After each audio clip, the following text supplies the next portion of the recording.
Þetta er sem sagt gróðurhúsin sem við erum búin að vera að sitja í leik- og grunnskóla.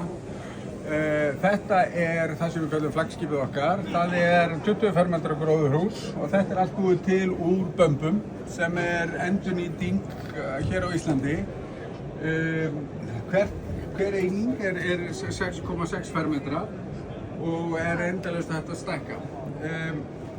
Við höfum komið þessu fyrir núna, það eru komið 300 húseiningar við leik og það eru 300 húseiningar komnar út allt land og 30 leik- og grunnskólar eru með svona hús eins og þetta. Þannig að byggingamátinn er séríslenskur og er hannað fyrir íslenskar aðstæður, þolir allan vind, allan snjó og þetta er svo við kallum fjárfesting til framtíðar. Við lögum til að hitta ykkur og eiga með ykkur samtal eftir að þið eru búin að lesa skýrsluna.